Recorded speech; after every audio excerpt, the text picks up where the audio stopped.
Gotta wake up early in the morning, a long way but go because I gotta find my way. The Lord need to stand up, get better warning, which makes me know where is the line, what's left.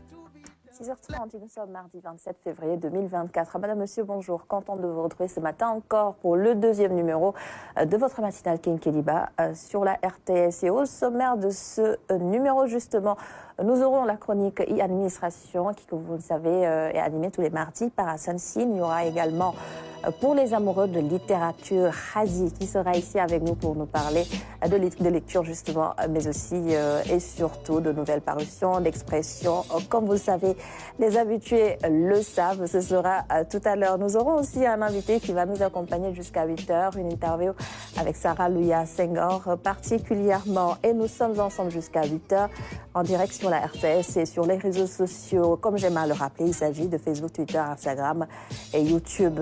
Et en début de matinale, on va revenir sur l'actualité, notamment sur le dialogue national qui s'est ouvert hier donc à Diamniadio. On va également revenir sur l'université Cheikh Anta Diop de Dakar qui a rouvert ses portes hier également. On va revenir sur cette actualité importante aussi et vous pouvez réagir sur ces sujets sur nos différentes plateformes. Alors maintenant, on va tout de suite suivre la météo du jour et on se retrouve juste après pour la suite. À tout à l'heure.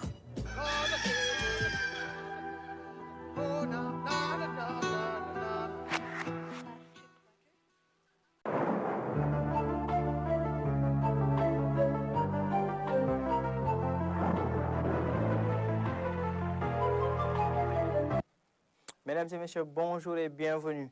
Une fraîcheur nocturne et matinale persistera sur une bonne partie du territoire sénégalais, notamment au niveau de la Casamance et un peu vers les localités nord-est. Cependant, la journée, il fera chaud, voire même très chaud, au niveau des localités sud et centre du territoire sénégalais. Donc, sur l'immense satellite, on verra un ciel qui s'éclaircira davantage au courant de la journée. Très peu de nuages attendus sur le territoire national. D'ailleurs, sur les prévisions de la journée, nous retrouvons un ciel qui sera largement dégagé. Quelques touffes de nuages qui seront notés par endroits vers Saint-Louis. Les températures seront plutôt élevées, les vents seront des secteurs nord-est, ce qui nous ramène cette chaleur, notamment au niveau des localités sud et centre, 41 voire 42 degrés Celsius attendus vers la Casamance, vers le Sénégal oriental et au centre vers Kaffrine. Ailleurs sur le pays, les températures tourneront entre 34 au nord du pays et 39 degrés Celsius entre Fatick, Diourbel et Matam et sur l'axe Matam-Bakel. À Dakar, les températures seront clémentes, 27 degrés Celsius attendus au niveau de la capitale sénégalaise. Mesdames et messieurs, donc voilà pour l'info de ce soir. Retenez bien, il fera chaud, voire très chaud à l'intérieur du pays, notamment au niveau des localités sud et centre. Ça, c'est au courant de la journée. Cependant, la nuit et au petit matin, il fera frais. Des températures de l'ordre de 18 voire 19 degrés Celsius qui seront assez partagées sur l'ensemble du territoire sénégalais. Donc, voilà pour l'info de ce soir, de cette journée. Rendez-vous demain pour d'autres informations météorologiques. Passez une excellente journée.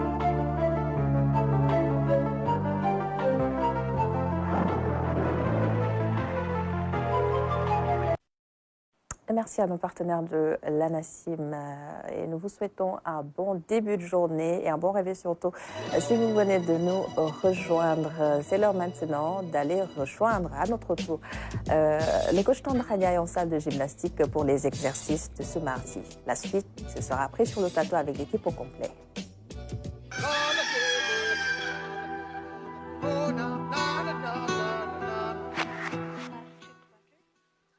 Mesdames et messieurs, bonjour à tous. Le renforcement qui se poursuit.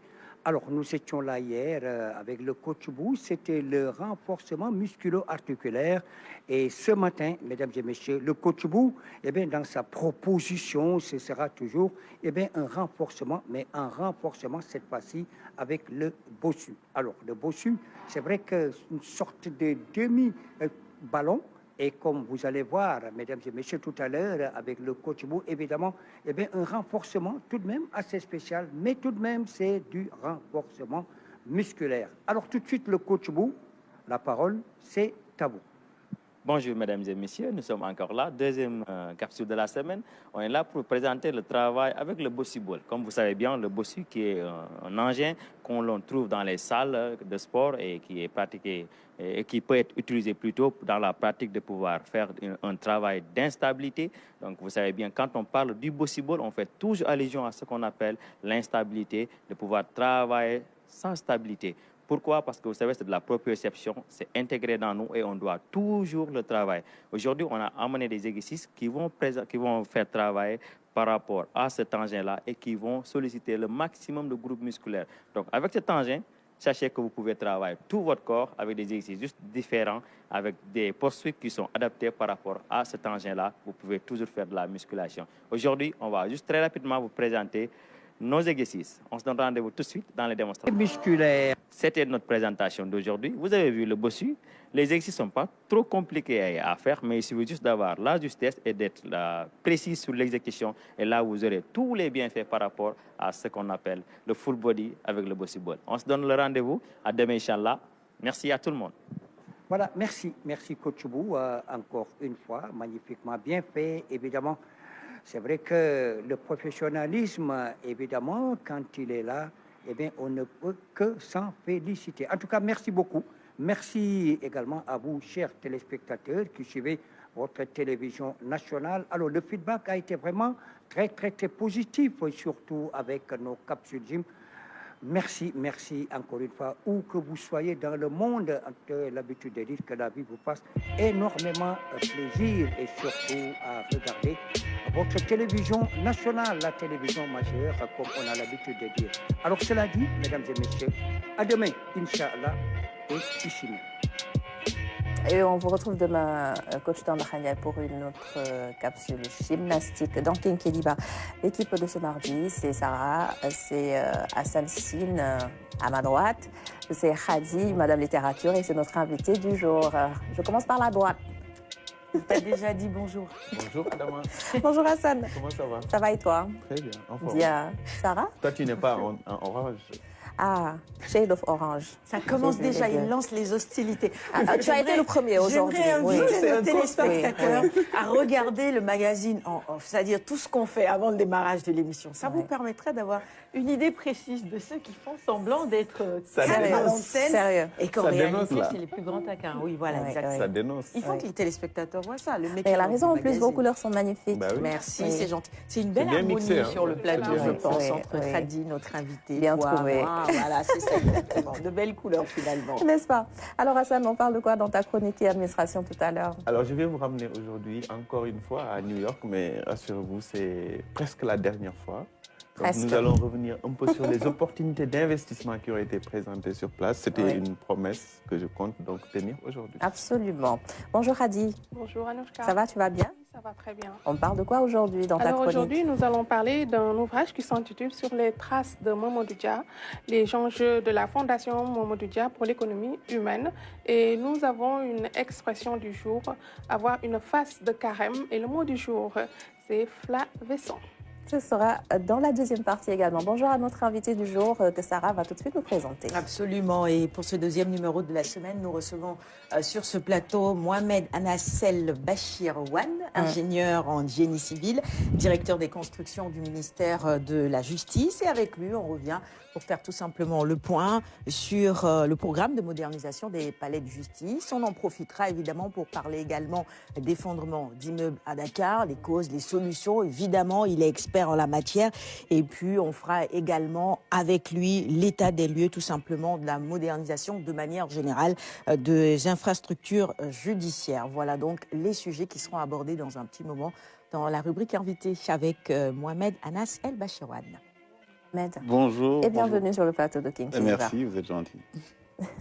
Alors, comme l'a annoncé Sarah tout à l'heure, on va revenir justement, on va parler d'infrastructures de justice, mais aussi, comme tu l'as aussi mentionné, et c'est d'actualité, les effondrements de bâtiments qui causent énormément de dégâts. Mais en attendant, on va s'arrêter sur le dialogue national qui s'est ouvert hier à Diamniadio.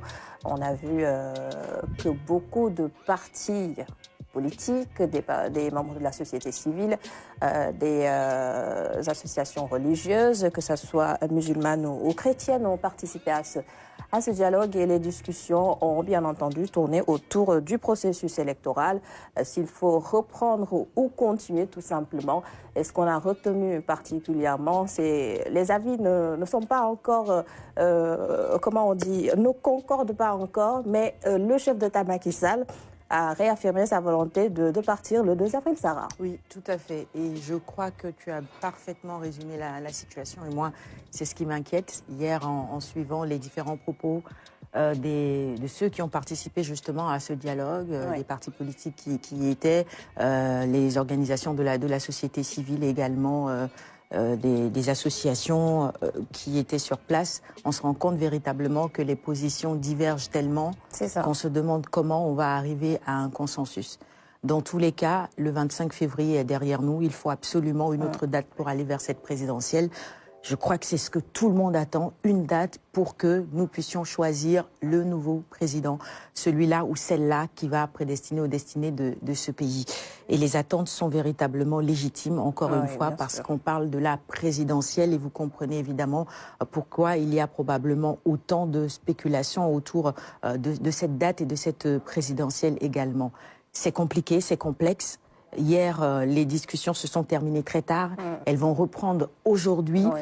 On espère, et je crois que c'est le vœu des uns et des autres, et on l'a entendu durant les différents discours, qu'on va arriver finalement à cette date-là qui va nous permettre peut-être de décanter la situation parce qu'elle est très, très, très complexe en ce moment.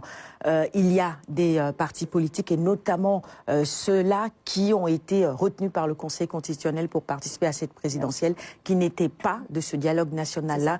Mais je crois qu'il y a d'autres mécanismes pour qu'on puisse discuter parce que dans tous les cas, même s'il faut trouver une date, il faut bien qu'on discute et qu'on s'entende sur cette date-là. Il va falloir faire des sacrifices pour aller vers ce consensus-là. Et moi, je retiens également de tous les discours que chacun veut la même chose, c'est-à-dire la paix. Bien sûr. C'est revenu dans tous les discours. On veut aller vers des élections libres. On veut aller vers des élections paisibles et qu'au lendemain de ces élections-là, le Sénégal continue à être le Sénégal. Personne ne veut voir cette barque couler. Je retiens également le discours du chef de l'État, et tu le disais tout à l'heure, qui a réaffirmé sa volonté de partir le 2 avril. Si il y a consensus, bien évidemment, autour d'une date, il dit qu'il est prêt à attendre que l'on aille vers ces élections-là et transmettre le témoin à son successeur. Autrement, eh bien, le 2 avril, il rend le témoin et le Conseil constitutionnel devra décider de qui va finalement assurer la continuité à la tête de l'État du Sénégal. Encore une fois, toutes les caméras seront braqué aujourd'hui aussi vers Diamniadio. Et comme je disais tout à l'heure, il y a d'autres mécanismes également pour permettre de discuter avec tout le monde. Parce que je pense qu'il faut aussi qu'on puisse entendre tous les candidats, tous les partis politiques et qu'on prenne une décision pour que le Sénégal sorte gagnant de cette situation. Le monde entier nous regarde. On a toujours montré le bon exemple et moi j'ai la foi qu'on finira par trouver la solution pour véritablement décanter cette situation assez complexe, il faut l'avouer. C'est ça. Et Hassan, une autre analyse à faire quand Macky Sall il dit qu'il partira le 2 avril s'il y a consensus. Et s'il n'y en a pas, il va passer le relais au Conseil constitutionnel pour justement choisir un remplaçant. Mais avant, c'est le consensus d'abord, en tenant compte, comme il a dit aussi, du calendrier musulman et chrétien, des fêtes musulmanes, des fêtes chrétiennes, mais l'un comme l'autre, il faudrait que ça soit une date qui vienne ou qui sera fixée avant l'hivernage, comme on dit. Oui, je pense que les positions étaient très claires hier, surtout de la part du président de la République qui a affirmé et réaffirmé qu'il partirait le 2 avril. Bon, on a même l'impression qu'il en avait un peu marre de nous. Et c'est ce qu'il a dit d'ailleurs, il l'a dit. Voilà, mais ce qui m'a agréablement surpris dans ce dialogue, c'est qu'au départ, quand on vous dit qu'il y a 19 candidats qui sont retenus et que les 17 ne participent pas au dialogue, on aurait pu s'attendre quand même à des discussions allant dans un sens. Mais quand on a regardé, parce que j'ai pu regarder du début jusqu'à la fin, et j'ai vu que les positions de ceux qui ont boycotté le dialogue étaient défendues sur place. Absolument. Il y a des participants, des orateurs qui ont clairement dit ce que les non-participants voulait vraiment dire et ne cesse de répéter. C'est-à-dire aller aux élections avant le 3 avril. Avant le 2 avril, respecter le calendrier constitutionnel, c'est ça, tout à etc., fait. etc. Et donc, je pense que certains ont eu raison sur ceux qui disent que le dialogue n'avait aucun sens. Bon, espérant que, en tout cas, c'est trop tôt de tirer des conclusions, puisque ça va durer 2 jours. Donc, il y a un dernier jour. Espérons donc que les résultats de ce dialogue aussi seront bénéfiques pour le Sénégal, parce que c'est ce qui est important, hein. Le Sénégal d'abord. C'est l'image du Sénégal qui est en jeu. C'est également le prestige du Sénégal, parce qu'on nous citait comme un pays démocratique, en tout cas l'un des plus démocratiques en Afrique.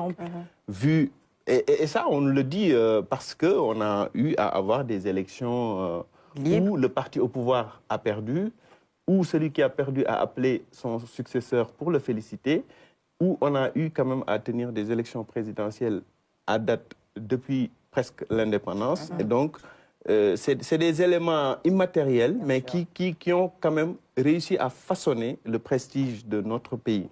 Et je pense que tous ceux qui aiment ce pays devraient s'atteler en tout cas à ce que cette image-là soit conservée, surtout en Afrique de l'Ouest, où on est entouré de pays qui traversent des moments très difficiles avec des coups d'État, avec le terrorisme, etc., etc. Et donc, je pense que... j'espère en tout cas que ce deuxième jour du dialogue donnera des résultats qui seront à l'avantage du Sénégal et exclusivement à l'avantage du Sénégal. C'est ça, parce que parlait d'élections présidentielles, mais pas que, même les locales et les législatives. Beaucoup ont salué la maturité, je crois que c'est le mot qui revient du peuple sénégalais lors de ces élections-là. Surtout la dernière, pour la législature. Quand on voit l'architecture de cette 14e législature, eh bien, beaucoup ne s'y attendaient pas, mais encore une fois, le peuple a démontré véritablement sa maturité. Donc c'est ce qu'on souhaite évidemment encore une fois, que le Sénégal sorte gagnant. De tout ce processus. C'est ça, et tout dépendra de ces discussions qui vont, comme M. l'a dit, se poursuivre aujourd'hui. Alors, Mohamed, qu'est-ce que vous avez retenu de cette première journée de dialogue? Bon, en toute sincérité, je n'ai pas eu le temps de tout voir. J'ai vu quelques acteurs. Parmi eux, j'ai vu l'ancien Premier ministre, Boun Abdallah, j'ai vu Gadio. En tout cas, ce qui m'a surpris de leur discours, c'est qu'ils ont tous dit qu'il n'y avait pas une alerte rouge telle que les médias internationaux le disaient. Repousser ces élections de 2 mois, 1 mois, afin d'avoir au moins une unité nationale. Je pense que c'est important. Moi, c'est le point le plus important que j'ai retenu. Et l'autre point fort, c'est le président, sa volonté de passer les témoins à une autre autorité, ce qui témoigne de sa maturité et de son amour pour le Sénégal. Moi, c'est ce que j'ai retenu du dialogue national, du premier jour en tout cas. Du premier jour. Et ce que je déplore, c'est les absents. Bon, les absents ont toujours tort. Je pense que malgré les mésententes, il aurait fallu être là-bas afin de se représenter et d'avoir une meilleure voix devant le peuple. Je pense que ça aurait été important de les voir peut-être au deuxième jour. Ouais, il faut continuer à leur tendre la main. Je pense qu'il y a moyen de continuer à discuter avec tout le monde. Hein. Mais pour que ça ne soit pas un boycott catégorique. Hein. Un boycott qui se comprend aussi, parce que chacun a défendu ses positions et la légitimité de son boycott, n'est-ce pas, Khady? Mais moi, je me demande s'il y a un boycott, qu'est-ce que il y aura quoi, en fait, s'il y a un boycott? Personne n'est présent. Donc là, il y a une situation inconfortable. Alors que le Sénégal a une bonne image à travers le monde. Donc je pense qu'il faut maintenir cela. Le Sénégal, c'est un pays de paix, un pays où il y a les religieux, Cheikh Ahmadou Bamba et autres. Donc il faut impérativement, je pense moi, en tout cas, avoir une date pour les élections. Voilà. Oui, et comme on l'a dit tout à l'heure, ça va dépendre des discussions et du consensus tant attendu. À noter aussi que le président Macky Sall a exprimé aussi sa volonté de soumettre dès mercredi à l'Assemblée nationale un projet d'amnistie, un projet de loi d'amnistie générale. Ça a été accueilli comme une très bonne nouvelle, bien entendu, et pour beaucoup, ça contribue aussi à apaiser le climat politique, n'est-ce pas? Oui. tout à fait. Tu as bien fait de le souligner. Je pense que dans nos propos, on l'a oublié. Il y a eu évidemment cette vague de libération déjà, et qui va évidemment se poursuivre avec cette loi d'amnistie qu'il va proposer à l'Assemblée nationale. On espère que les débats vont permettre l'adoption évidemment de cette loi-là très rapidement. Tout ça va contribuer à apaiser le climat social parce qu'encore une fois, ce qu'on veut, c'est la paix, aller vers des élections paisibles, des élections libres et transparentes. Et donc, c'est un pas important, je pense, vers tout cela aussi. Bien sûr. Merci beaucoup. Et ça me sert justement de transition parce que c'est l'une des conséquences justement de ce processus électoral. C'est toujours dans le même sillage. L'Université Cheikh Anta Diop qui avait fermé ses portes depuis pratiquement juin dernier. Lors des manifestations, on se souvient que l'UCAD a subi à la furie des manifestants. Beaucoup d'infrastructures ont été saccagées par la suite. L'Université Cheikh Anta Diop de Dakar a été tout simplement fermée. Il n'y avait plus de cours présentiels. Et aujourd'hui, vu qu'on tend vers un apaisement du climat social, politique et aussi universitaire, pourquoi pas, les autorités de l'université ont tout simplement décidé de rouvrir les portes. Et cela s'est produit hier, lundi, le jour qui coïncidait justement avec ce dialogue national. Les cours ont repris donc depuis hier, Sarah. Oui, tout à fait. Et peut-être revenir très rapidement sur... tu as parlé de saccage tout à l'heure. On a vu les images. Ce qui nous a encore une fois fendu le cœur, c'est de voir que la bibliothèque également... on a mis le feu. Il y a eu beaucoup de documents qui sont partis en fumée. Et ça, vraiment, pour un temple du savoir, c'était véritablement inadmissible qu'on en soit arrivé à cette situation grave. On a longtemps salué les efforts des autorités universitaires pour mettre les étudiants dans d'excellentes conditions. L'UCAD avait un nouveau visage que tout le monde a salué, que ce soit à l'intérieur ou à l'extérieur, parce que quand on doit apprendre, il faut que ce soit également dans un cadre agréable. Et dans ce sens, il y avait eu beaucoup d'efforts et beaucoup ont déploré tout ce qui s'est passé. Maintenant, j'imagine, en tout cas j'espère que tout cela est derrière nous. Avec cette reprise, c'est une excellente nouvelle. Ce qu'on attend maintenant, c'est que le campus social puisse également ouvrir, parce qu'on le sait.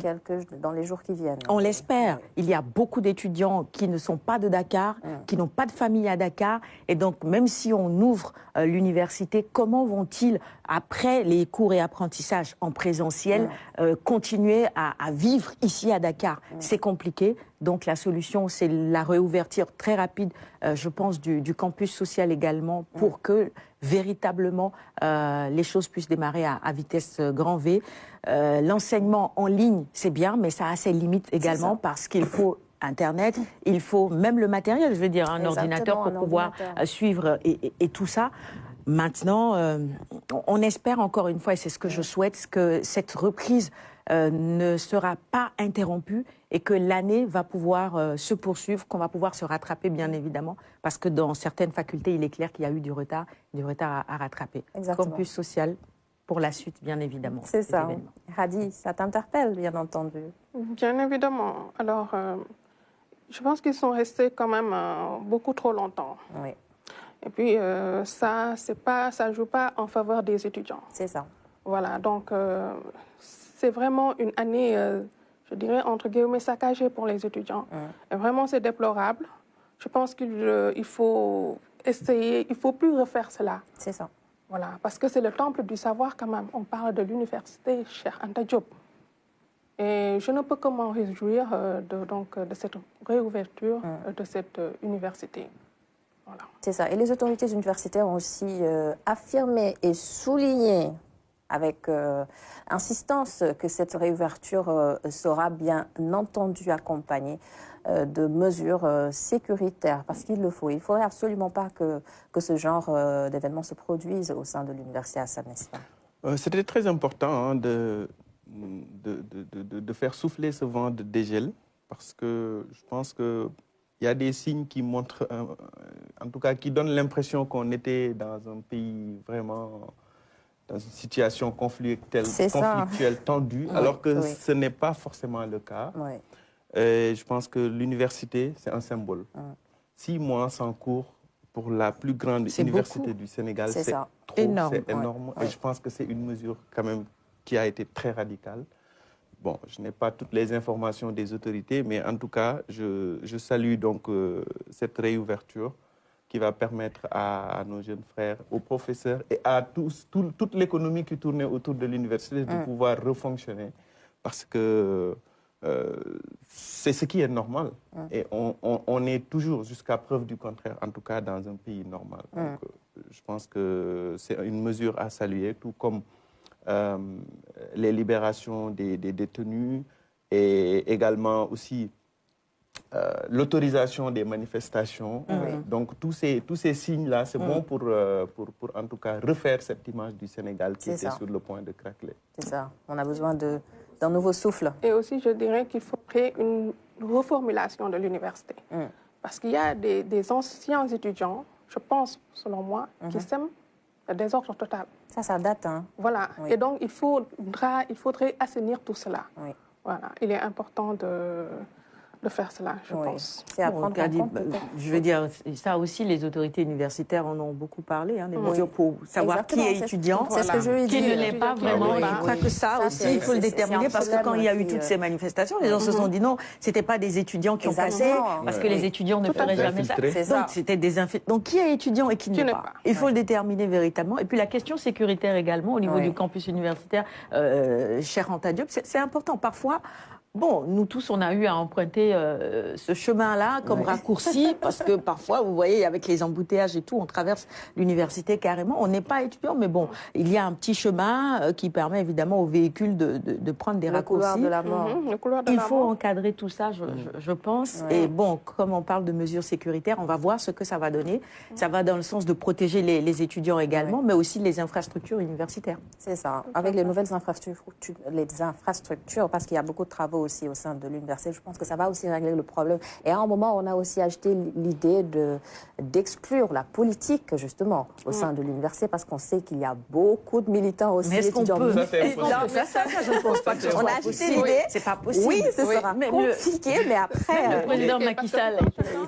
Les anciens te diront que les événements de mai 68 sont partis de l'université. Donc, l'université est la politique indissociable depuis toujours. Maintenant, il ne faut pas que ça dégénère. Il faut savoir respecter les positions des uns et des autres. Je pense qu'on a franchi une étape ces dernières années et qu'il faut vraiment peut-être essayer de résoudre ce problème-là pour qu'on n'aille pas plus loin. C'est ça. Mais quand même, la vie politique à l'université, ça, c'est incontournable. Je pense aussi. C'est ça. Mais après, bon, il ne faudrait juste pas que ça prenne des proportions trop importantes, n'est-ce pas, Mohamed?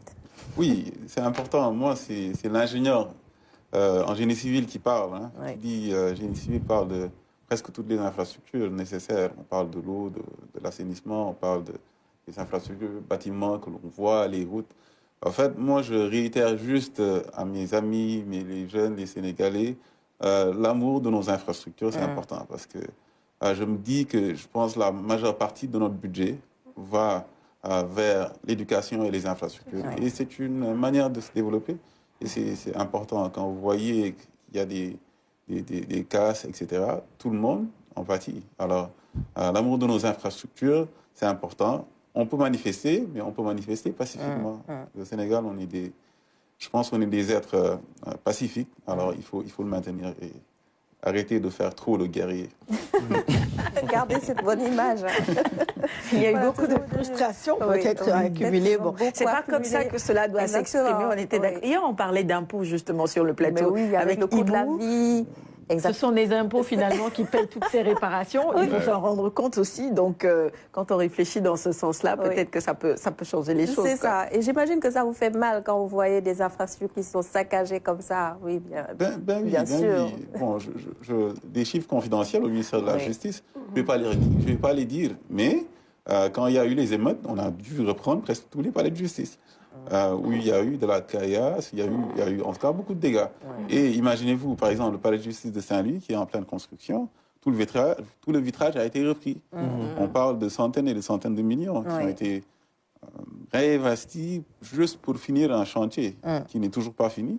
Et imaginez-vous, on est obligé de déployer des éléments de la gendarmerie, du GMI, qui doivent être ailleurs et qui veillent à la sécurité d'un chantier. Imaginez-vous que nous ayons à le faire dans tous les chantiers, ce n'est pas de bonne augure. Oui, des moyens pour supplémentaires. Le BRT aussi. Oui.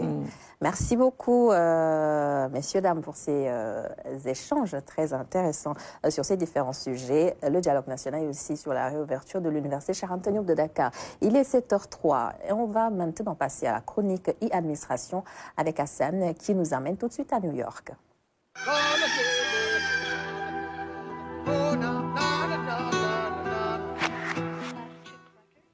Alors Hassan, direction New York, tu nous parles d'innovation technologique aussi. Oui, c'est toujours, je joue toujours les prolongations du Sénégal Digital Day qui s'est tenu donc le 23 janvier, ça commence à dater déjà. Oui. C'est la presque dernière fois que tu nous emmènes là. La presque dernière fois. Ça ne veut rien dire. Non, je vais dire, c'est la dernière fois. Mais cette fois-ci, donc, j'ai jugé nécessaire et peut-être intéressant, vous allez juger vous-même, de revenir sur les opportunités d'investissement qui ont été présentées. Parce que, comme vous le savez, nous étions Sénégal numérique, mais accompagnés de structures intéressantes ici au Sénégal, comme l'APIX et Petrosen. Et donc, ces deux structures, pourquoi? Bon, il n'y a pas que ces deux structures, mais j'insiste sur ces deux structures parce qu'ils sont dans l'investissement. Ce sont les structures qui attirent le mieux l'investissement ici au Sénégal avec le pétrole et le gaz, mais aussi avec les grands travaux de l'APIX. Donc, j'ai donné la parole, nous avons donné la parole donc aux représentants de l'APIX. Il s'agit de Madame Aïssatou Kamara, qui est la directrice de la digitalisation au niveau de l'APIX, mais aussi Ibrahim Ba, le directeur général adjoint de l'APIX, qui nous donne leur impression ici, donc sur le Sénégal Digital Day, mais qui reviennent également sur les opportunités d'investissement, surtout dans le domaine du numérique au Sénégal et qui sont gérées donc au niveau de l'APIX. Je vous propose de les écouter. Oui. Le Sénégal Digital Day, organisé par Sénégal Numérique, où APIX joue un rôle crucial, très important. Et on en profite d'ailleurs encore une fois pour remercier le directeur général de Sénégal Numérique d'avoir organisé cet événement de grande envergure et aussi de permettre à APIX d'apporter sa petite contribution spéciale. Beaucoup d'opportunités s'offrent aux Sénégalais, en tout cas à la diaspora d'une manière générale. Elle a eu à présenter des projets très intéressants, notamment 4 grands majeurs sur l'économie digitale.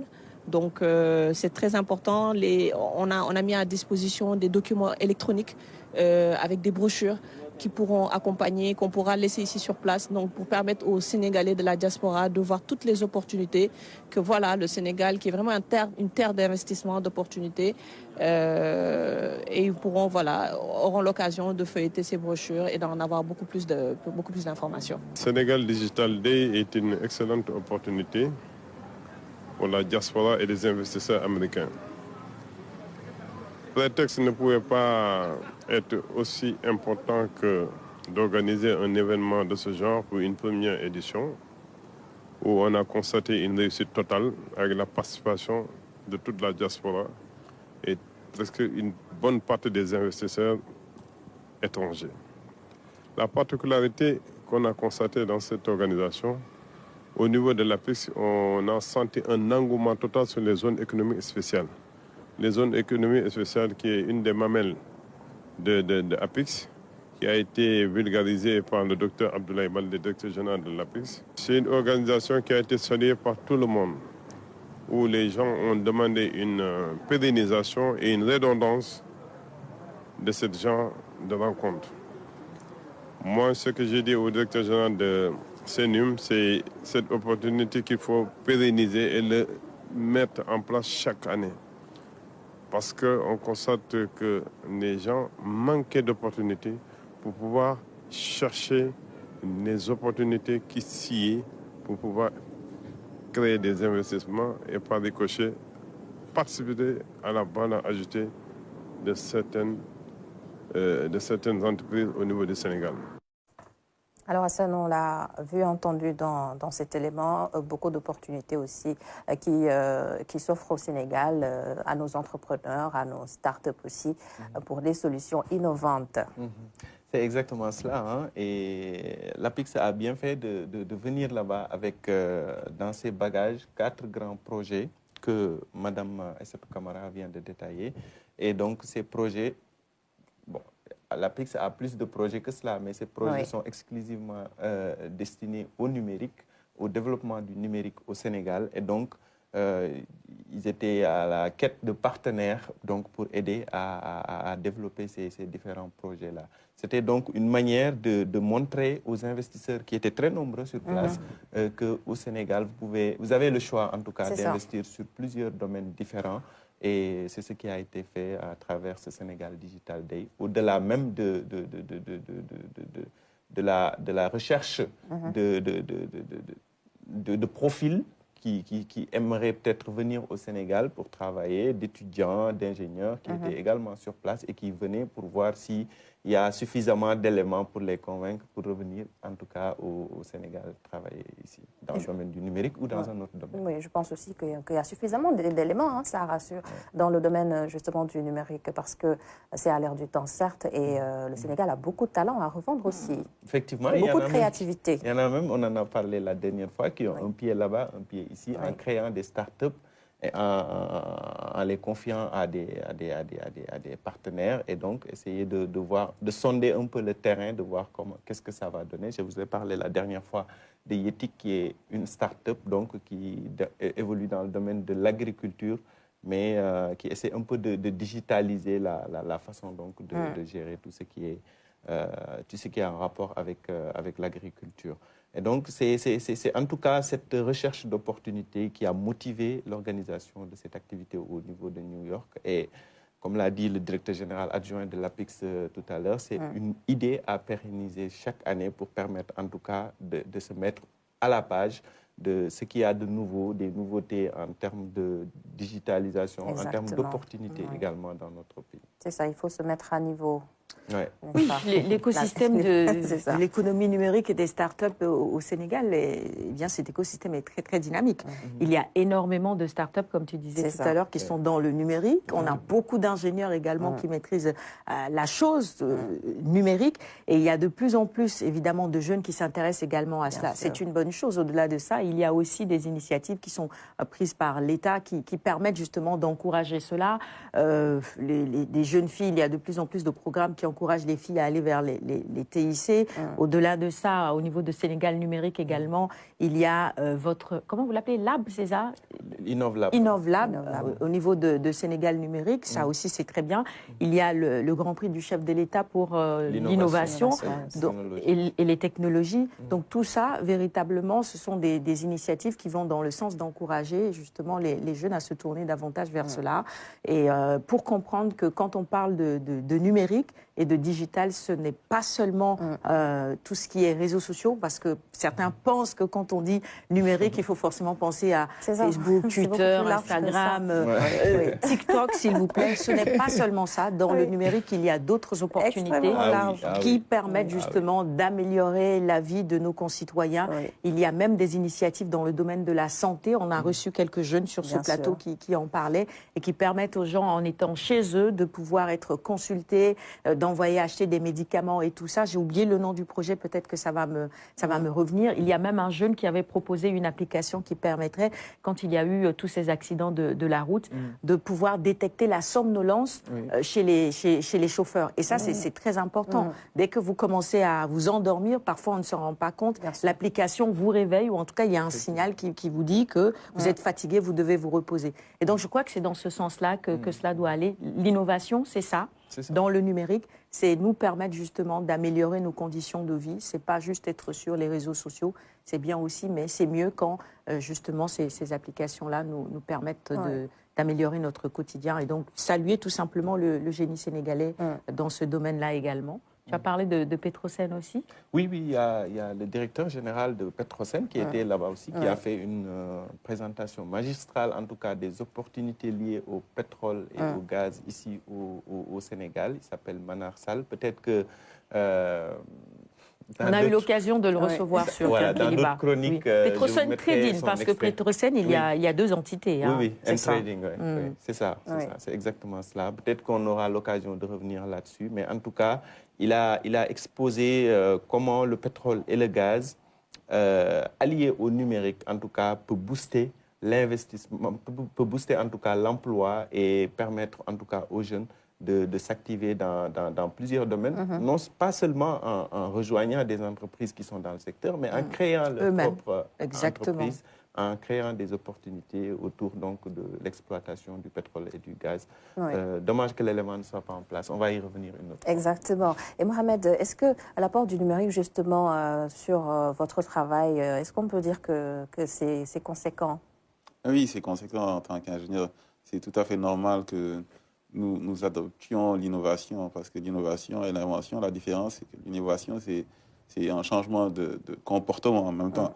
Alors, le numérique nous facilite beaucoup la vie et le numérique ne nécessite pas de grands investissements, mais ça nécessite plus de matière grise. Alors, par exemple, le ministère de la Justice est en train de travailler avec le PNUD, où on développe un plan de développement numérique. Et nous, par exemple, on est en train de tester une application qui va permettre aux Sénégalais de demander un casier judiciaire à distance. Ce qui est une belle innovation. Et en même temps, on est en train de développer une autre application pour demander le certificat de nationalité, que beaucoup de Sénégalais n'ont pas. Et alors, oui, on l'a adopté et nous sommes en train de nous moderniser en termes d'infrastructure, mais en termes de numérique, parce qu'il y a un serveur qui, disons, relie tous les services gouvernementaux, mais le ministère de la Justice a créé son propre serveur qui est maintenant basé à Pikine Guédiawaye. C'est ça. Adi, tu as une...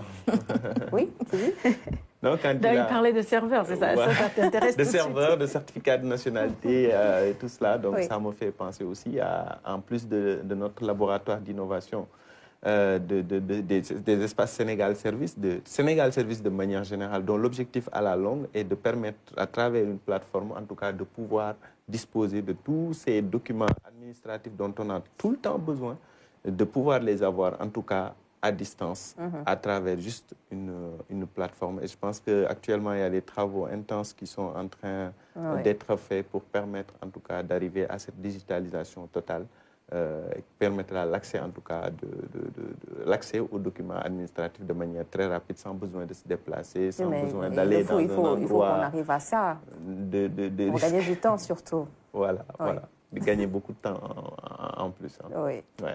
Adi, tu as une question, une suggestion, contribution? Oui, contribution, suggestion, question et tout. Alors, je pense que le digital, comme vous l'avez dit, c'est une aubaine. Pour nous, c'est véritablement très intéressant.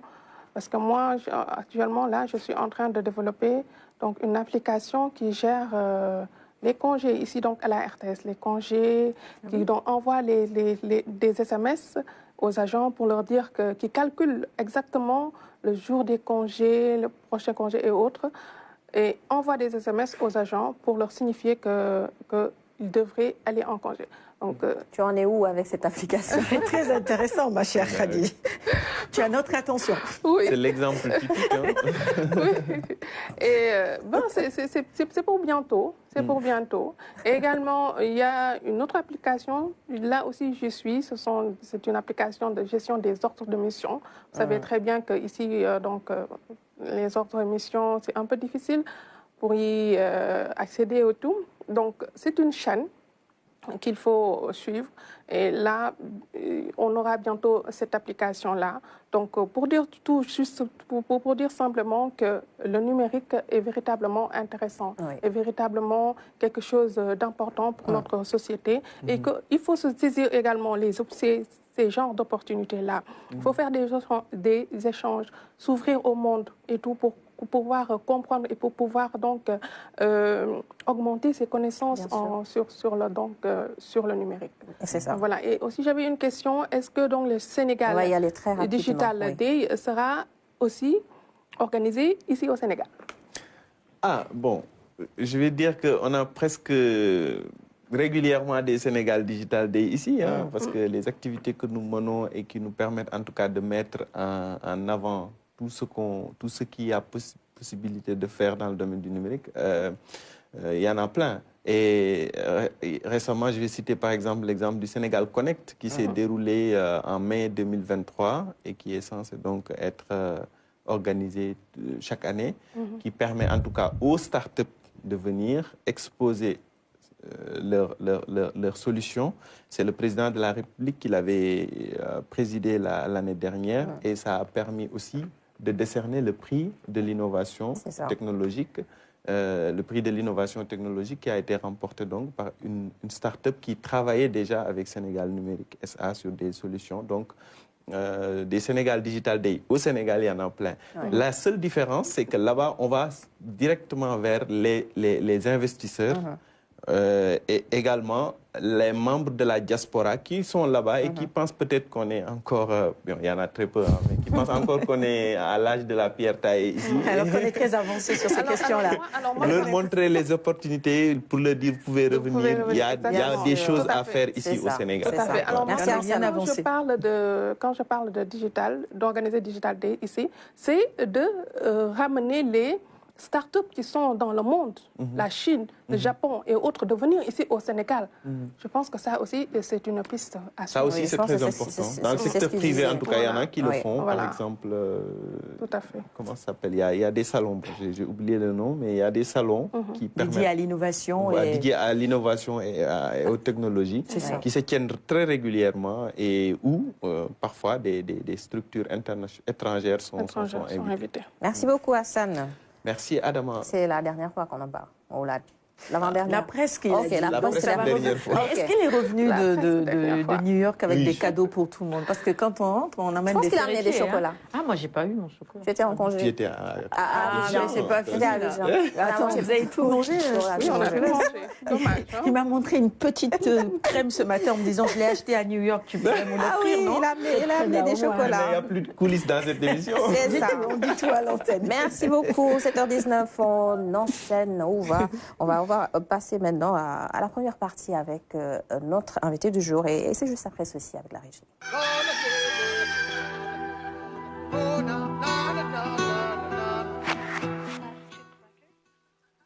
Hassan, notre invité du jour... qui a déjà goûté à son kinkeliba, Mohamed Anas El Bachir Wan, ingénieur en génie civil, directeur des constructions du ministère de la Justice. Aujourd'hui, il est là pour nous parler de plusieurs sujets, mais notamment, il va revenir sur le programme de modernisation des palais de justice. Sarah. Oui, le programme de modernisation des palais de justice qui rentre dans le cadre du programme de modernisation, tout simplement, des infrastructures judiciaires lancé en 2021. Aujourd'hui, quel est l'état des lieux, l'état d'avancement justement de ce programme, Mohamed Anas El Bachir Wan? Oui, bon, je vais vous corriger. Oui, allez-y. C'est un programme qui s'appelle le PROMIJ, c'est le programme de modernisation des infrastructures judiciaires. Ce programme, c'est un programme de 250 milliards où il s'agit de construire 69 édifices judiciaires. En 6 ans. En 10 ans. En 10 ans. En 10 ans. Alors, ce programme, il n'y a pas que des palais de justice, parce que je rappelle que le ministère de la Justice a beaucoup de services. C'est juste un pan.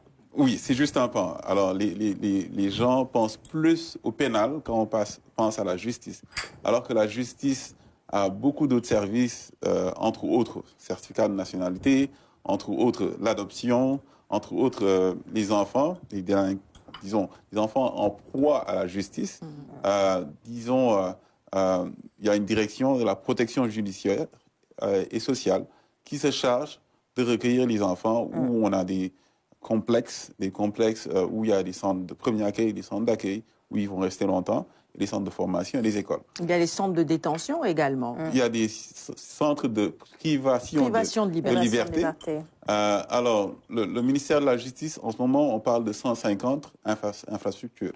On va y rajouter 69 nouveaux. Et parmi ces 69, il y a des palais de justice qui regroupent les tribunaux d'instance et les tribunaux de grande instance. Il y a des tribunaux d'instance pour les départements. Et en même temps, il y aura des complexes DSPS, tels que je l'ai dit.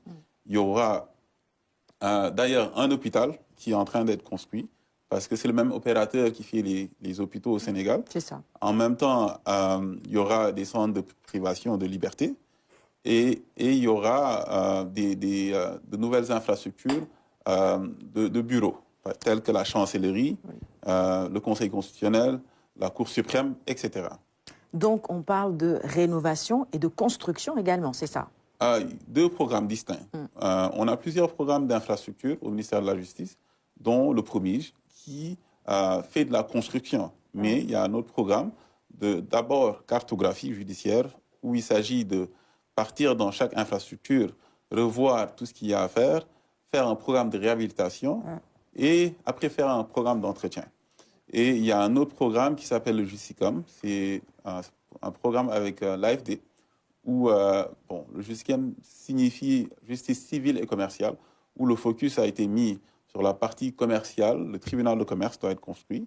Il existe déjà à Kelgorgi, mais il doit être construit à Diamniadio. Et en même temps, on va faire une mini-université, mais pour les métiers de la justice, qui s'appelle déjà le Centre de formation judiciaire, qui est à l'ENAM.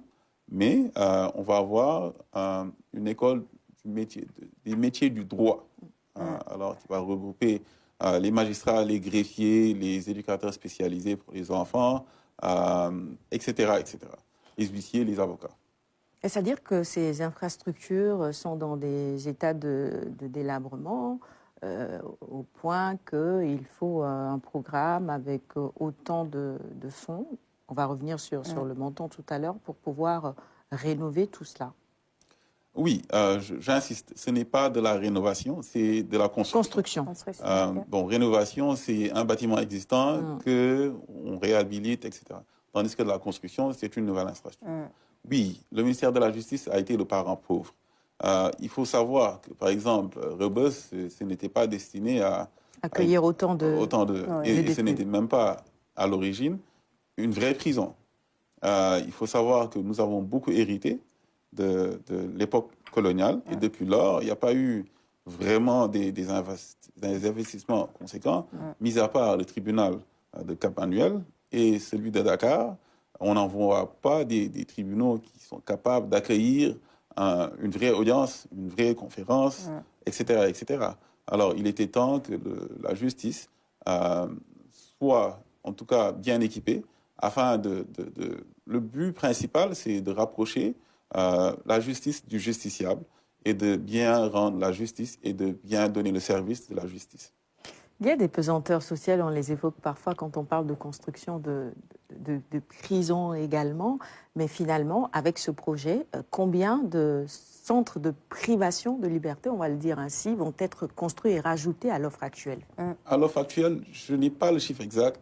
Il faut que je regarde mon téléphone. Mais de mémoire, on a le camp pénal de Sibi, qui va faire 2500 places, qui est déjà en construction. Il y a la maison d'arrêt de Fatick, qui a déjà démarré, qui va finir cette année, 500 places. Il y aura un autre camp pénal à Louga, de 1200 ou 1500 places, si je ne me trompe. Et il y en aura à Kaolack, et on est en train de vouloir établir un à Sandjara, parce que Mbour devient un grand centre, etc., etc. Mais en ce moment, au Sénégal, il y a 39 centres de privation de liberté, disons, déjà existants. La place des enfants, justement, en conflit avec la loi dans tout cet arsenal-là. Parfois, malheureusement, on a eu à le dénoncer, on a retrouvé de jeunes enfants qui n'auraient pas dû être dans des lieux de privation de liberté avec des adultes. Quelque part, l'offre n'est pas assez fournie. Là aussi, il va y avoir des constructions, pas qu'à Dakar, j'imagine, dans les régions également. Oui, dans les régions, c'est l'équité territoriale, hein, c'est une instruction présidentielle. Le président a eu la volonté d'équilibrer les choses. Alors, je ne veux pas que nous mêlions les choses, hein. Un complexe d'espèces n'a rien à voir avec de la privation. C'est de la prévention. Tandis que Fort B, c'est un lieu de détention ou de privation de liberté pour les jeunes. C'est ça. Alors, nous allons construire des complexes où il s'agira de recueillir les enfants délaissés, les enfants en danger ou des enfants, disons, terribles ou en proie à la justice. Et le but de les accueillir, c'est d'abord de les ramener au centre de premier accueil, où ils vont y séjourner entre 30 et 60 jours. Après, les psychologues, les spécialistes, les éducateurs spécialisés, on les appelle, ils vont estimer est-ce que cet enfant a besoin de plus d'encadrement ou il a besoin d'adoption ou il a besoin de formation. À partir de ce stade, il va être transféré dans un centre d'accueil. Et dans ce centre d'accueil, on les appelle des complexes, en fait. Dans les complexes, il y a une partie formation, des métiers professionnels, etc. Il y a une partie école et il y a une partie, disons, plus sociale, divertissement et autres. Oui, on va en construire. Le premier va démarrer à Dakar cette année.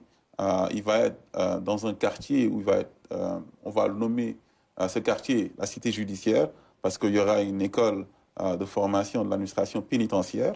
Il y aura l'école du métier des droits. Il y aura le complexe DSPS, mais il y aura un camp pénal. Alors, on va y regrouper beaucoup d'infrastructures judiciaires.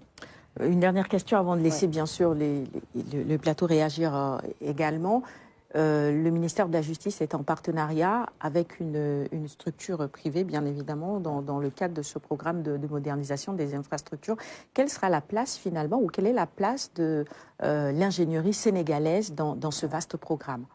Point important, point très important. Nous avons eu l'ingéniosité, ou bien en tout cas, je ne dirais pas l'ingéniosité, la naturalité de penser aux Sénégalais.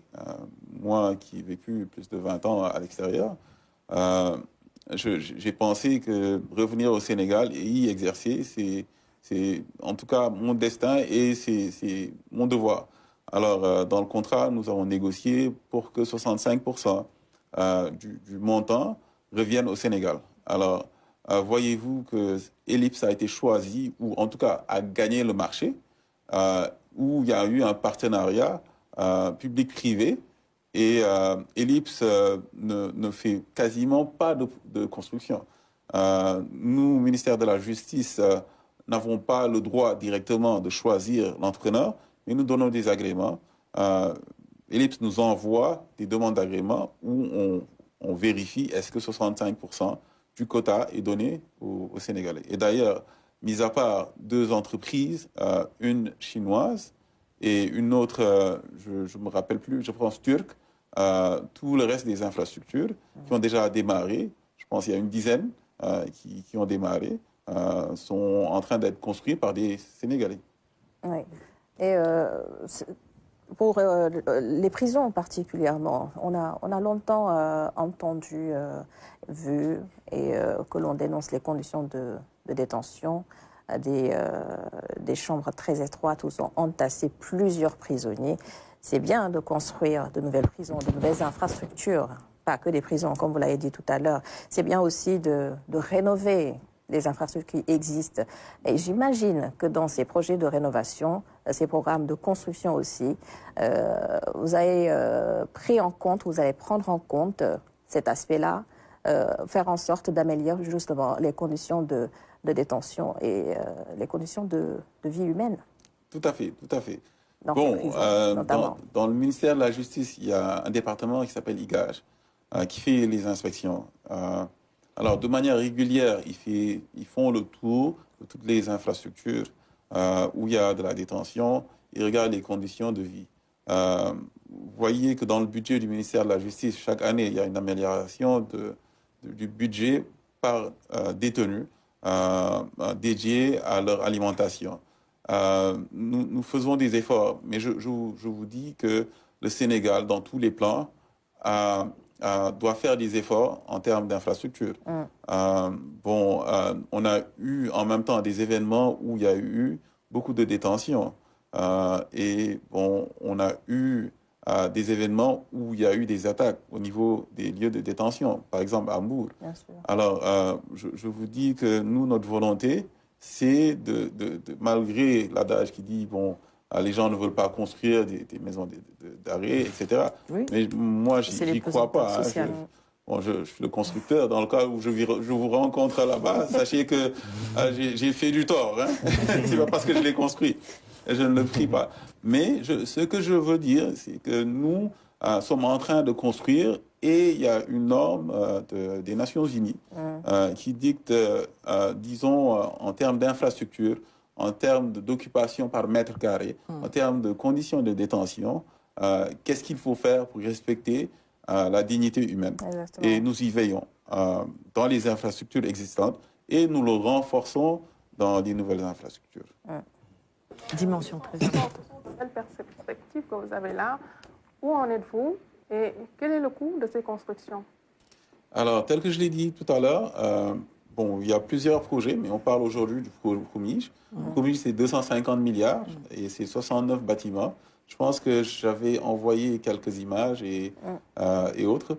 Mais vous dire que cette année, il y a eu 5 palais de justice qui ont été livrés en décembre, dont le palais de justice de Pikine-Guédiawaye, la VDN 3, le palais de justice de Rufisque qui est à Diamniadio, le palais de justice de Diourbel, qui n'a pas été inauguré, mais qui finit, de Fatick, de Tivaouane.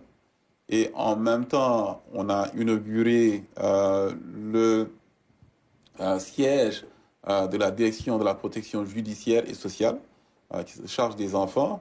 Et il y a l'hôpital que vous voyez en ce moment. C'est la MAC de Fatick qui est en construction, qui est une MAC de 500 places. Cette image que vous voyez, c'est le complexe des SPS. Le palais de justice, tel que vous le voyez, c'est un tribunal avec 6 salles d'audience, avec 80 et quelques bureaux et beaucoup de services. Alors, on a livré 6 bâtiments. On démarre cette année. Le camp pénal de Sébi est en cours. Et on démarre cette année Baké, le palais de justice. On démarre Mbour, le palais de justice. On démarre le complexe des SPS qui est énorme. C'est plus d'1 hectare bâti. On démarre l'école nationale d'administration pénitentiaire qui forme les agents de l'administration pénitentiaire. Et en même temps, avec l'AFD, on va démarrer le nouveau tribunal de commerce qui va nous faire rebondir en termes de doing business. Et on va en même temps démarrer le centre de formation judiciaire. Moi, j'aimerais bien savoir le niveau d'intelligence de ces bâtiments, pour parler un peu comme on dit souvent, les bâtiments intelligents maintenant, avec la technologie embarquée dans la construction de ces édifices. Je sais que le ministère de la Justice a, par exemple, une direction chargée de la digitalisation et que, à travers les tribunaux d'instance et autres, ils travaillent souvent avec Sénégal numérique sur les documents administratifs et tout cela. Donc la digitalisation est assez... se passe pas mal. Je pense très bien même au niveau du ministère de la Justice. Mais quel est donc le niveau d'intelligence de ces bâtiments? Est-ce que la partie technologique a été pensée dans la construction de ces bâtiments? Oui, la partie technologique a été pensée dans la construction. C'est important, je pense, de nos jours, on ne peut pas se passer de ces technologies. Par exemple, j'en ai parlé tout à l'heure, à Pikine-Guédiawaye, il y a un serveur. Ce serveur, il est relié directement au grand serveur du gouvernement à Diamniadio. Et nous travaillons d'ailleurs avec Gaïne 2000, nous travaillons avec le PNUD, afin de développer un plan stabilisé. Malgré tout, il y a d'autres progrès qui ont été faits dans le programme justice civile et commerciale. Le but, c'est de rapprocher la justice du justiciable. Alors, il y a un plan numérique en même temps qui permet aux gens d'avoir des bibliothèques numériques en termes de loi et en termes d'intelligence des bâtiments, des nouveaux bâtiments. Eux tous ont des centres de contrôle où on est capable de contrôler la température, disons la ventilation, l'évacuation des airs. On est capable de contrôler la vidéosurveillance et il y a même une partie dans les nouveaux projets Jusicom où on est obligé de respecter des normes d'autonomie, je dirais, d'autonomie en énergie. Où on a besoin de bâtiments intelligents qui ne consomment pas beaucoup d'énergie. Alors nous y veillons. Oui, vous l'avez dit, il y a une direction qui s'appelle la direction de la dématérialisation qui se charge de tout ce qui est numérique. Et dans toutes les infrastructures judiciaires, il y a 2 ou 3 informaticiens qui se chargent du bon fonctionnement de l'infrastructure en tant que telle dans le domaine disons, de tout ce qui est numérique. C'est ça. Très bien. Merci beaucoup pour cette première partie. Dans la deuxième partie, on va parler de manière générale d'effondrement de bâtiments. Encore récemment, à Hariyala, malheureusement, il y a eu 7 morts dans l'effondrement d'un bâtiment. Vous avez peut-être sorti le mot-clé, le contrôle. Peut-être que c'est ce qui explique finalement tous ces effondrements qui sont constatés. On en reparle dans la deuxième partie. Merci beaucoup. C'est ça. Alors, c'est l'heure maintenant de regarder le clip du jour que nous propose aujourd'hui nos équipes techniques. Et on se retrouve juste après. Pour la recherche d'un large consensus, Dans l'histoire des nations, il est des moments d'adversité politique auxquels il faut savoir mettre un terme par le dialogue et le consensus pour l'intérêt supérieur de la... Non sans rappeler un engagement solennel. Je tiens à réaffirmer de façon claire et nette que le 2 avril prochain marquera la fin de mon mandat et la fin de ma mission à la tête du Sénégal. Je l'avais dit et je le maintiens. Notre pays se retrouve à un carrefour important. Nous sommes à la croisée des chemins. Mon souhait, c'est que nous puissions aller vers une élection apaisée, inclusive et transparente. Après avoir reçu des candidats validés et d'autres recalés par le Conseil constitutionnel, le président de la République ouvre à travers cette rencontre de larges discussions dans un esprit d'ouverture pour des solutions partagées et le renforcement de la démocratie sénégalaise. Le dialogue et la concertation permettent justement de soigner ces fragilités et d'avancer dans la quête de l'idéal de démocratie. C'est ce que j'ai toujours choisi. Par le dialogue sincère, notre démocratie se renforcera. Et malgré la charge des épreuves, nous resterons ainsi dans le bon sens de l'histoire, celle des grandes nations qui sortent encore toujours plus fortes des épreuves qu'elles traversent. Dans le respect des mécanismes normaux de la démocratie et de l'état de droit, le chef de l'État de réaffirmer sa volonté de se conformer aux décisions du Conseil constitutionnel et de les faire appliquer pour que le scrutin soit tenu dans les meilleurs délais. En convoquant ce dialogue, qui n'est pas le premier du genre, je n'ai qu'un seul objectif: trouver un consensus sur la date de la prochaine élection présidentielle, afin que le scrutin se tienne dans les meilleures conditions d'organisation et de transparence qui en garantissent la crédibilité, étant entendu qu'il se déroulera comme d'habitude sous observation nationale et internationale. À travers ce dialogue et par les ressorts de la société sénégalaise, il s'agit pour le président Macky Sall de trouver les mécanismes appropriés pour garantir la continuité de l'État. Les assises impulsées par le président de la République mettent en lumière un débat sincère portant sur une situation qui appelle des solutions de sortie de crise. Et puisqu'on est dans le cadre d'un dialogue, toutes les positions s'expriment. D'abord, celles qui émanent de candidats déjà validés. Notre coalition, la coalition John 2024, réitère son souhait qu'il n'y ait pas d'interruption du processus électoral, par respect du principe des droits acquis.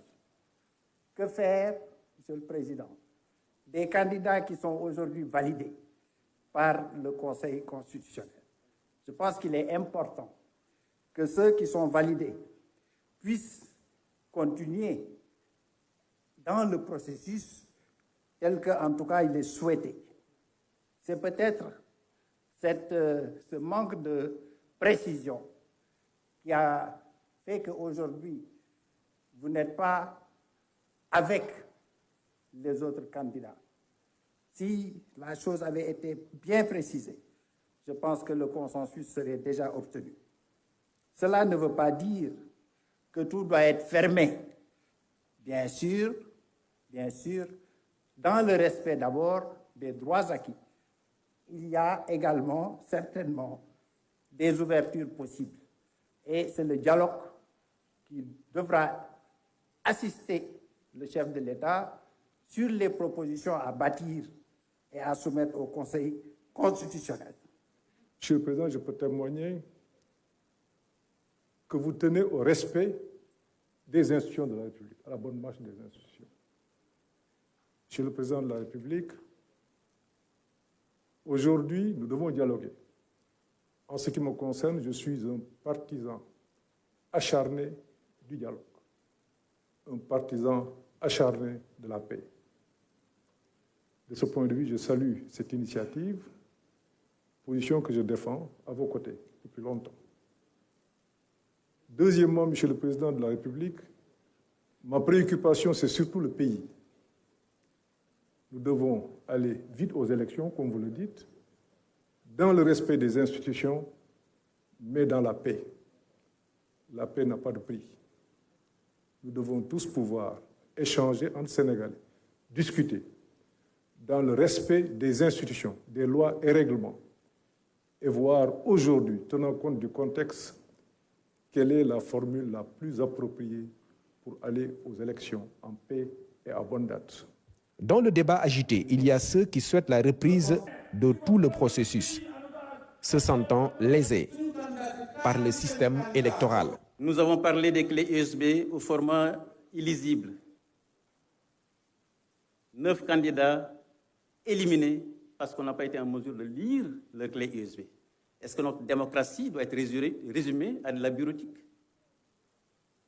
Nous avons également parlé, Monsieur le Président de la République, de régions entières où des parrains ont été supprimés. Nous avons également parlé de fichiers de candidats qui ont été parasités par des textes externes. Et nous avons parlé surtout de ces 900 000 Sénégalais dont nous avons les cartes électeurs et qui sont déclarés, quel que soit le motif d'ailleurs, qui sont déclarés électeurs non trouvés dans le fichier électoral. Nous pensons que le Sénégal a dépassé ce stade. Les avancées démocratiques acquises de haute lutte ont été rappelées durant cette séance. La conviction des acteurs politiques est que l'image du Sénégal ne saurait être écornée. Ce qui me fait le plus mal dans cette crise, c'est l'implication des médias étrangers et de certaines chancelleries. Il y a une radio internationale, quand elle parle de la crise au Sénégal, elle est comme une actionnaire majeure de la vie politique du Sénégal. Le président Macky Sall doit donner une date. On lui a donné un deadline le 2 avril. Qu'est-ce qu'il attend, etc. C'est toujours le flou au Sénégal. C'est incroyable comment ces gens pensent que le destin du Sénégal est entre leurs mains et c'est eux qui doivent le décider. C'est inacceptable. Ils ne savent pas qu'ils ont affaire à des patriotes, des gens qui ont lutté toute leur vie pour le Sénégal. Nous n'accepterons de diktat d'aucun pays du monde, y compris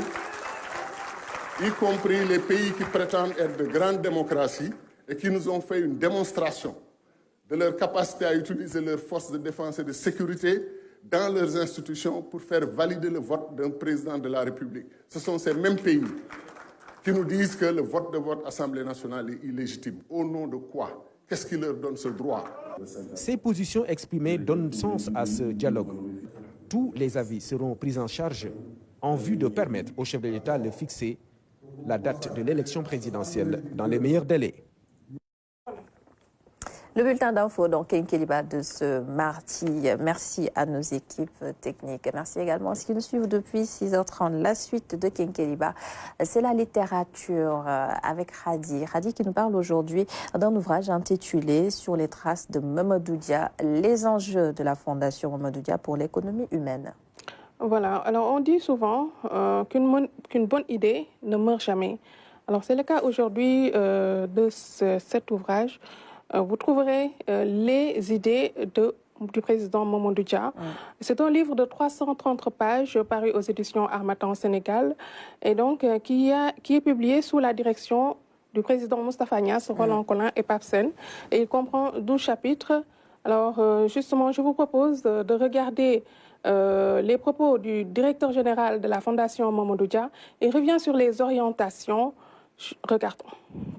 La Fondation, nous chercherons à mettre en œuvre des formations dont le président Mamadou Dia a eu à développer en ce qui concerne l'animation rurale, la gestion des hommes, la bonne gouvernance, l'éthique, la pratique agricole les outils et les connaissances des relations internationales de telle sorte que tout le monde puisse s'y retrouver afin d'en tirer des enseignements outillés pour qu'on puisse, notamment au niveau du continent africain, en tirer profit.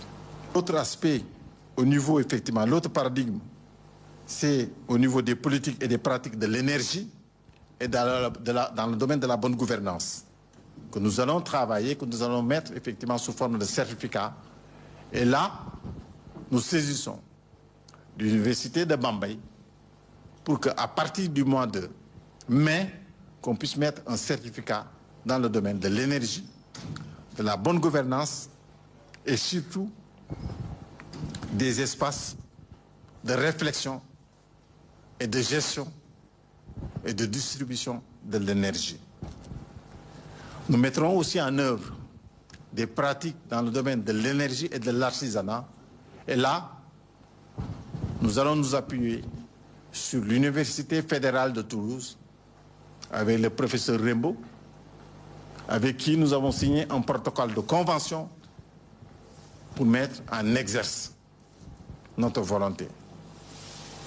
Et nous tenons absolument à lancer un module de formation au niveau de l'ESEA à partir effectivement du mois de juin prochain, un certificat de formation professionnelle qui s'appuiera sur les pratiques et les outils, la compréhension de la planification. Nous avons créé un master professionnel dont M. Ndiaye, ici présent, a suivi la formation en tant que directeur de cabinet de Khalifa Sall, sous la houlette du président, de l'ancien Premier ministre Michel Rocard, gouvernance, gestion et politique publique, dont j'ai été le promoteur. Que nous cherchons, la Fondation Mamadou Dia n'est pas dans une lignée de la théorie. Nous voulons illustrer le reflet du président feu Mamadou Dia. Nous voulons être sur le terrain, proposer, outiller, pratiquer, actionner, animer et surtout être opérationnel. Et de rencontrer de temps en temps, le soir, tardivement, le président Moustapha Niasse chez le président Mamadou Dia. Un homme qui a toujours cherché, je parle du président Niasse, à équilibrer la société sénégalaise. Prions le bon Dieu qu'il puisse rester longtemps parmi nous, car c'est utile. Et je tiens absolument à le dire. Alors, Adi, si tu devais présenter Mamadou Dia à la toute jeune génération, que dirais-tu? Oui, alors Mamadou Dia est né le 18 juillet 1910 à Khombole. Il est décédé à l'âge de 98 ans. Et il est un homme politique ancien président du Conseil de 1957 à 1962. Et il est réputé pour sa rigueur, son patriotisme, son engagement et sa piété. Mamadou Dia laisse un héritage politique incommensurable donc à la jeunesse, comme tu l'as dit tout de suite. Et le président Moustapha Niasse estime que la pensée de Mamadou Dia devrait être enseignée dans les écoles et dans les universités. Il faut également rappeler que ce livre-là donc, est écrit par des universitaires de renommée internationale. Voilà, comme Richard Balme qui est à Paris, Édouard Guillot, qui est l'ancien chef d'état-major des forces des armées françaises. Il y a également professeur Ibrahim Ndiaye, qui est le directeur de l'ESEA, professeur Ibrahim Faye, qui est le recteur de Bambey, et beaucoup d'autres. C'est ça. Hassan, tu souhaites dire un petit mot? Oui, c'est toujours un pincement au cœur quand on parle de Mamadou Dia, parce que c'est un brillant esprit qui a apporté déjà beaucoup au Sénégal et qui aurait pu faire mieux si tous ces événements qui se sont passés à l'époque ne s'étaient pas déroulés comme ça. Mais bon, c'est toujours intéressant, comme l'a dit Adama aussi, de parler de ce brillant intellectuel aux jeunes générations pour qu'ils puissent s'inspirer de son œuvre. Et je pense que des livres comme ça, c'est très intéressant pour les jeunes. C'est ça. Sarah, réaction rapide? Dans le passé se trouve le présent et le futur aussi. Lisons Mamadou Dia, apprenons à connaître, comme elle disait tout à l'heure, sa pensée. Il y a des enseignements à tirer pour nous, même aujourd'hui, dans la situation actuelle. C'est ça. Et on passe maintenant à l'expression du jour, avoir une face de carême. Voilà, alors la semaine dernière, j'avais dit faire Pâques avant carême. Oui. Je n'ai pas toujours en lien avec le carême. Faire Pâques avant carême. C'est toujours un enfant avant le mariage. Voilà. On n'a pas oublié. Voilà. Ça. Là, c'est avoir une face de carême. Voilà, avoir une face de carême, c'est toujours bon. On est en période de carême, donc je vais vous donner donc des citations qui comportent ce terme-là, carême. Avoir une face de carême signifie être triste, avoir le visage pâle. Puisque lorsqu'on fait le carême, évidemment, on est... Quand on a faim, on n'a pas forcément bonne mine. Ben, je dirais tout simplement qu'Anouchka n'a pas une face de carême, elle est resplendissante. Elle est radieuse. J'en ai sûre. Elle est radieuse. Alors, le carême qui font le ramadan en étant toutes tristes, là, ça se voit dès le matin qu'ils vont jeûner toute la journée. Alors, le carême signifie carissimo en latin, donc qui signifie quarantaine. C'est ça. Voilà. Merci parce que c'est 40 jours, justement, le carême. 40 jours avant Pâques, bien sûr. Et ensuite, le carême se termine avec la célébration de la Pâques. C'est ça. Avec le traditionnel galah. Elle n'a pas oublié. Pas du tout. Mais est-ce qu'on ne sera pas en plein... On sera déjà en plein ramadan. Oui, mais on mange... À 18h. On va garder au frais. À 19h. À 19h, c'est là. Et puis on va garder au frais aussi. C'est pas une excuse, hein? Non, pas du tout. On va garder au frais. Il faut perpétuer la tradition, c'est important. Alors on termine, Hadi, avec le mot du jour, flavescent. Flavescent, c'est une couleur dorée, brillante, jaune, dorée, brillante, peut-être comme Sarah. Un peu comme ce que j'ai porté aujourd'hui. Un peu comme ce que tu as doré, brillant, flavescent. Jaune. Brillant. Brillante. Ok. Oui. Je suis peut-être dans le thème finalement. Merci à Ruby Création qui m'a habillée aujourd'hui de ce jaune flavescent. En tout cas. C'est magnifique. De cette couleur flavescente. C'est très joli. De cette couleur flavescente. Très bien trouvé. Merci beaucoup, Hadi, pour cette chronique littérature. À cette heure passée de 53 minutes, 57 minutes, je rallonge un petit peu ta seconde partie. Alors, tu as 3 minutes avec Oui, pour les dernières questions avec notre invité, on va y aller très, très rapidement.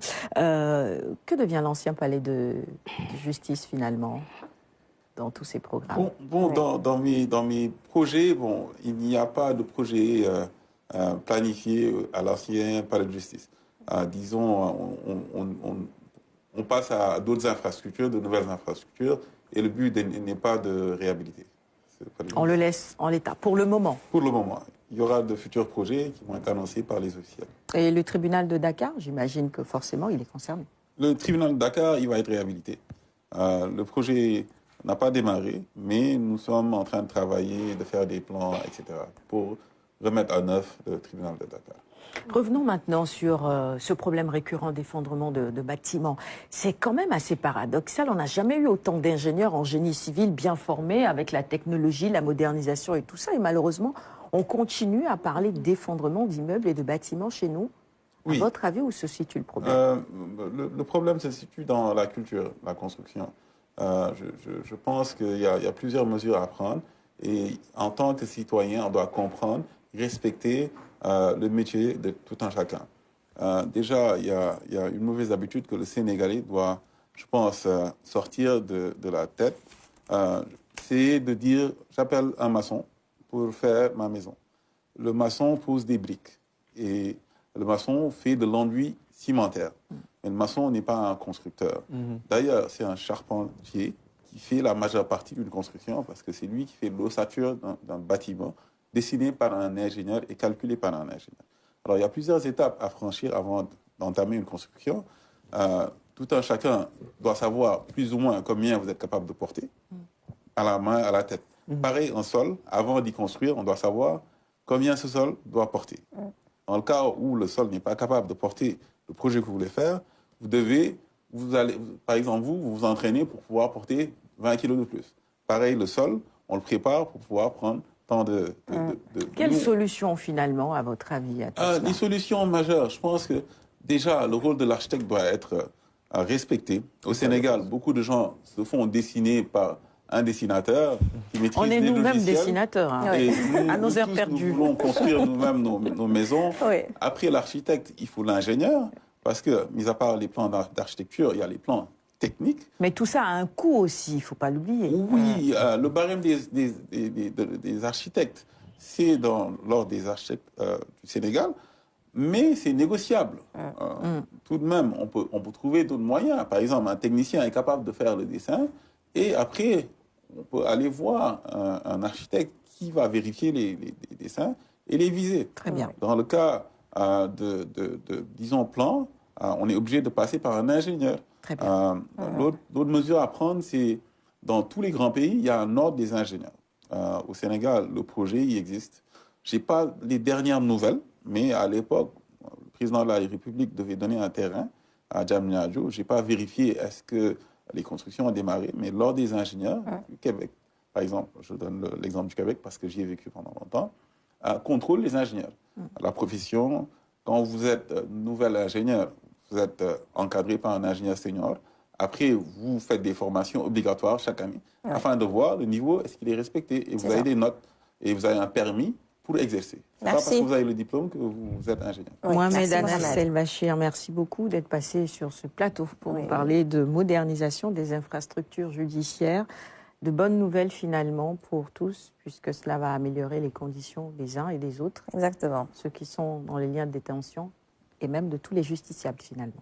Merci d'avoir été avec nous. Merci Khady, merci Hassan, merci Sarah, merci à l'ensemble des équipes en régie, à tous qui nous suivaient depuis 6h30. Kenkeba, c'est donc fini aujourd'hui, mais rappelez cette mauvaise nouvelle avec le décès du rappeur Dred Schizo qui a été rappelé à Dieu hier, un musicien sénégalais, un rappeur très connu dans le milieu du hip-hop et de son vrai nom, Ousmane Fall, est décédé donc ce lundi des suites d'une longue maladie. Nos condoléances à sa famille biologique, mais aussi à sa famille du hip-hop.